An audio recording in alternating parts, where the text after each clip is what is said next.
Hey guys, what's up? It's your boy K Breezy here. I hope that all of you watching this are having a great day. And in today's video, I'm going to be going over everything that was changed in the latest summer content update for Fortnite Battle Royale.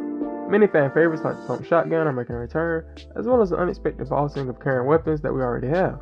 Overall, tons of changes have been made, and I know that your time is valuable, so I'll keep today's video straight to the point, and let me go ahead and jump into the details that I have to share with you guys. So like I mentioned before, there's a summer event in Fortnite's latest limited time mode, bringing with it new free wraps, emotes, and what you would generally expect from an LTM. But this time there's a twist, because for the first time Epic announced that every 24 hours, a new item from the vault will be unvaulted and available for one whole day, until the next rotation when it returns to its original place in the vault. The first weapon to be brought back and start this daily rotation is the LMG, which we haven't seen in a very long time. This event is probably going to be a one-time thing and be gone once the Fortnite Days summer event is over. Before I keep going guys, I'm curious to know, what weapon would you like to see unvaulted, and be sure to let me know down below. For me personally, it's a tie between the OG tactical submachine gun or the bolt sniper rifle, so I can beam people with finesse again. Moving on though, we are going to be getting a few new weapons and some items making a permanent return from the vault. The weapons making a return from the vault are the OG pump shotgun, suppressed SMG, and the OG revolver that we had back in season 1. Go ahead and praise the Fortnite gods, because the pump shotgun has returned in all its former glory, and I'm super excited to see how it's going to exist with the current Fortnite shotgun meta. And in addition to these weapons being added, we're going to begin the addition of the shockwave grenade, which is basically like the big brother to the impulse nades that we had in the game. But just like with almost every other content patch, we are seeing the vaulting of certain weapons that were previously in the game up until this point. Those being the Rift Goes, pirate cannons, rare version of the tactical assault rifle, and the impulse grenades that I mentioned before.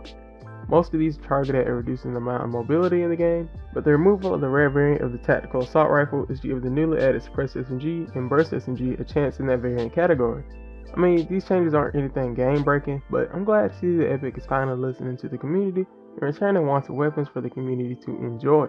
Oh, and I nearly forgot to mention the new revolver that was recently added, which I showed off before in a previous video before its official debut, which you should definitely check out when you get the chance. But this new revolver is more or less a buff variant of the OG revolver, and it's something to be on the lookout for the next time you hop into a match of Fortnite. And something else I almost forgot to mention here is the fact that llama spawns have been increased from 3 to 5 llamas spawning per match. Along with this, the mats they provide once destroyed has been increased from 200 to 350 in each category. I'm really glad to see this change as well, and it's going to make the feeling of finding a llama at the start of the match, or when you desperately need one because it's scrounging for mats, just that much more rewarding. Next up, as far as actual weapon changes, we're going to be seeing the drum gun get a major nerf from 50 to 40 rounds per mag, and the fire rate being reduced from 9 to 8. This occurred due to the fact that Epic Games claims that the drum gun has been outperforming in unintended areas, and they feel as though these adjustments should help to provide more forms of counterplay in combat. Personally, I love the drum gun, but I do feel like these changes were necessary because of how much the game has shaped the meta since its return and the recent vaulting event that we had in Season 8. However, this wasn't the only weapon receiving some changes, because the tactical shotgun is receiving a decrease in spawn rates all across the board, and receiving a slightly increased headshot multiplier from 2 to 2.25. In stark contrast, the burst SMG is getting buffed all across the board with decreases in sprinting accuracy reduction and jump penalty, as well as an increase in the damage of 1 DPS across all variants, raising it from the previous 23, 24, 25 to 24, 25, 26 respectively. The semi-sniper rifle and flintlock pistols are both getting a decrease in floor and chest spawn rates. The Big Brother or epic and legendary variants of the infantry rifle are getting a buff in magazine size from 8 to 10, and the minigun is going to be getting a buff in damage from 18 to 19 to 20 to 21 depending on the variant you pick up. For the final weapon receiving a change, we're going to be taking a look at the heavy AR, getting a buff in damage from 36, 38, 40 to 38, 40, 42, or more briefly, a 2-point increase in damage across all variants. The reason behind this is they want to increase the usage rates of the heavy AR and make it a much more viable weapon choice that outweighs the cons of picking it up. I'm definitely going to have to check it out in a match because I really enjoyed the pre-nerfed AK when it was first introduced to the game not too long ago.